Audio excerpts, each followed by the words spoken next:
Cannot say enough about the O-line. That's why we're moving on. Stay focused. Stay focused, dog. Andrew Whitworth. Congratulations, man. Y'all know we still on task, man. Yes, sir. Family on 3. 1, 2, 3. Family. How about those Chiefs? Oh, some happy locker rooms there, including the Rams. Andrew Whitworth getting his first ever playoff win, and a bunch of running backs getting game balls because they blew up that Cowboys defense. 273 yards on the ground. They had 2 100-yard rushers. As you saw there, obviously won 30-22. How did they do that? What happened to the Cowboys? Let me start off by saying this. Sean McVay watches more tape than people breathe air. He knows every single thing that you are going to do. So if you give him the same looks, then he's going to take advantage of it. And a lot had to do with Jared Goff at the line of scrimmage. Jared did a great job. We talked about in the last couple of weeks what's wrong with him. He's struggling. He's not getting his reads. He's confused. Well, guess what? He demanded this offense. He put everybody in position. There's a couple times where he used the motion to set up certain plays. He had to check with me at the line of scrimmage. If Dallas Cowboys got in a certain look, then he checked to a certain run play. I thought this would be important. Not that he had a bunch of yards throwing the football or things like that, but going into a hostile environment, you're going to have to be able to operate the offense like that. And I thought he did a great job at that. How about the run game? The Cowboys are going to be kicking themselves for a while because that's something that they were so good at all year long, stopping the run, and they could not do that in this one. Again, you heard the guys, Reggie and David, talk about earlier about having an ego, wanting to be stubborn in your play calling. Well, they came out and decided that they could run the football, that they was going to challenge the offensive line in running those plays. So you look at right here, you just got to offset back, and you're just going to run like a zone read right here. But look at the blocking. The double team, the nose guard takes himself out of the play. They get up on the linebackers and safeties, and they get positive yardage. C.J. Anderson right here. He's in the I formation pretty much by himself with no back. You got the jet sweep action, but look, a big gap. That's all due to the offensive line creating those seams, creating those gaps. And then right here again, you got Todd Gurley. Great play design right here. Watch Van Der Esch, one of the best tacklers in the league.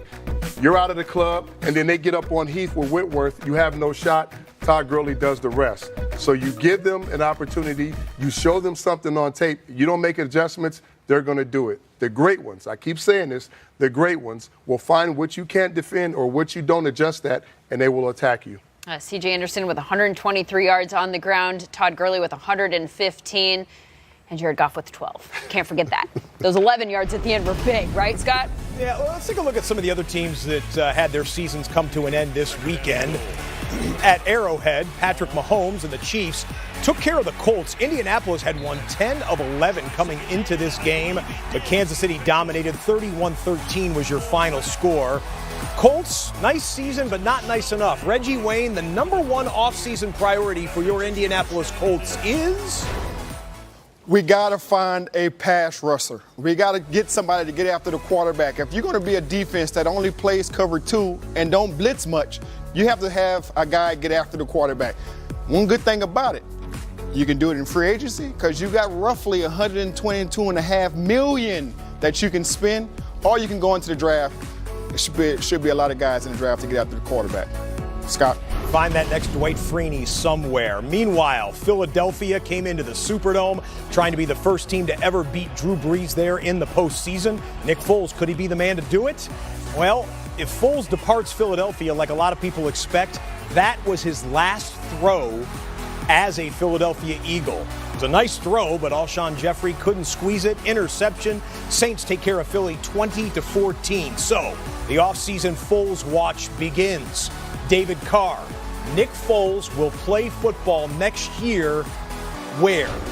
He's going to be in Florida, Scott, somewhere. This bird's flying south. There's 3 teams there. There are 3 teams. When you think about it, the Bucs, they're going to keep Jameis Winston, right? Jacksonville Jaguars, the Miami Dolphins are the ones that I think that might land Nick Foles. Nick Foles has already kind of said his goodbyes. You can see in the press conferences, he's already on his way out. He said thank you to Philadelphia. He had a great time there. He's going to move down there. He's going to do a great job down there somewhere for some team that'll need a quarterback. You think about it, you got Bortles, Bridgewater, and Tannehill that are on the free agent market. For the quarterback class, it's really just Nick Foles right now, so there's going to be some people coming after him. I mentioned earlier in the show that Malcolm Jenkins was the last Eagles player in the locker room after this one. this is why. He was talking to his former teammate, Steve Gleason, who is battling ALS. Or Steve was talking to him, actually, using his speech-generating device to tell Jenkins, "Today shall pass. You looked great today. Keep it up. We love you." And don't miss the unforgettable story of Steve Gleason, along with the dramatic push for his Congressional Gold Medal on a special episode of NFL 360, which premieres Tuesday at 8 p.m. on NFL Network. And time now for We Live for This, presented by Pepsi.